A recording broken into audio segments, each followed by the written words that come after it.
vais vous proposer aujourd'hui une vidéo en extérieur parce que pour faire des figures, c'est quand même mieux qu'en intérieur. Je vous précise que je ne suis pas un professionnel du jonglage. Tout ce que j'ai appris, je l'ai appris en une semaine de stage. C'est pour vous montrer que le jonglage est accessible à tous. Alors, pour faire des figures, on va rappeler qu'on doit d'abord maîtriser tous les premiers niveaux. Donc, d'ordre général, si on n'arrive pas à faire le niveau 3, ça veut dire qu'il faut revenir au niveau 2. Et si on n'arrive pas à faire le niveau 2, ça veut dire qu'il faut revenir au niveau 1. Je rappelle rapidement les niveaux. Donc, niveau 1, on travaille avec une seule balle. On doit faire passer la balle devant les yeux, de la main gauche à la main droite, sans s'arrêter, en amortissant le plus possible, de façon à avoir un geste souple. Ça, c'est le niveau 1. Au niveau 2, je rajoute une balle et on fait croiser les balles par en dessous. On arrête le mouvement. Voilà. Niveau 3, je jongle avec 3 balles et il y a une balle imaginaire. 1, 2, 3. 1, 2, 3. Etc. Et quatrième niveau, on jongle avec 3 balles. Si on arrive à faire tous ces niveaux, on va être capable d'y intégrer des petites figures pour enrichir sa façon de jongler. Donc, la première chose à faire, c'est de jongler à 3 balles. Et au lieu de passer toutes les balles par en dessous, et bien de temps en temps, on va en passer une par au-dessus. Je montre avec la orange. Hop, par au-dessus. Encore, par au-dessus. Et maintenant, je vais m'amuser à faire passer la orange toujours par au-dessus. Hop, hop, hop, hop. Ça, c'est une première figure. Deuxième figure, on peut jongler en faisant des colonnes. C'est-à-dire qu'au lieu de lancer la balle de façon croisée, je vais la lancer au-dessus de ma main. La orange toujours. Comme ça. Hop. Voilà. Donc après, ça donne des exercices comme ça. Hop.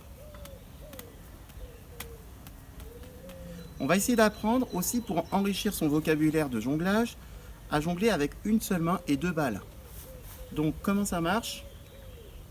Je vais faire des cercles vers l'extérieur, comme ça. Je dois lancer la deuxième balle au moment où la première balle est en train de retomber, précisément. Et on doit s'exercer toujours avec les 2 mains, parce que la main gauche doit être aussi forte que la main droite. Voilà. Pour progresser également, on doit varier la hauteur de jonglage. C'est-à-dire qu'on doit lancer les balles hautes et courtes. Voilà. Ça vous permettra de progresser et de faire des figures supplémentaires. Ensuite, on peut également inventer des figures. Par exemple, je fais le tour d'une balle avec ma main et je relance les 2 balles, par exemple. Autre figure possible, on inverse le sens des mains, comme ça. Ça s'appelle jongler en pattes de chat. On peut jongler au-dessus de soi. Là, j'ai le soleil dans les yeux, c'est pas facile. Voilà. Nous pouvons également lancer une balle au milieu et lancer les 2 autres en croisée. Ah, des fois elles se touchent. On peut aussi lancer toutes les balles par-dessus d'un côté et faire également de l'autre côté. Ça conduira aussi à une façon de jongler où on peut tout jongler par au-dessus.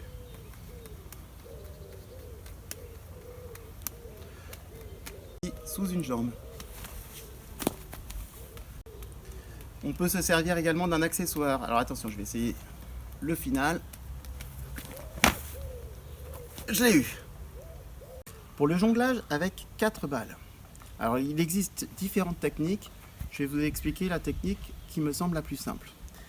On va d'abord apprendre de manière séparée à jongler à 2 balles dans une main. Comme je vous l'ai expliqué tout à l'heure, on fait des cercles vers l'extérieur.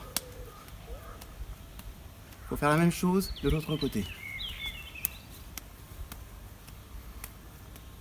Voilà. Donc ça, on s'entraîne, on s'entraîne, on s'entraîne. Ça prend des heures, ça prend des jours. Comme nous l'avons fait pour le jonglage avec 3 balles, nous allons numéroter nos balles. Donc la balle numéro 1 sera la verte, la 2 la orange, la 3 la bleue dans la main droite et la 4 l'autre bleue. Et je lance 1, 2, 3, 4. J'arrête le mouvement. Je recommence 1, 2, 3, 4. Et après, j'essaye d'enchaîner. J'espère que tous ces petits exercices et ces conseils vous apprendront à maîtriser et à apprendre les rudiments du jonglage et que vous ferez plaisir à faire un petit spectacle en y intégrant un maximum de figures. Allez, travaillez bien et bon courage!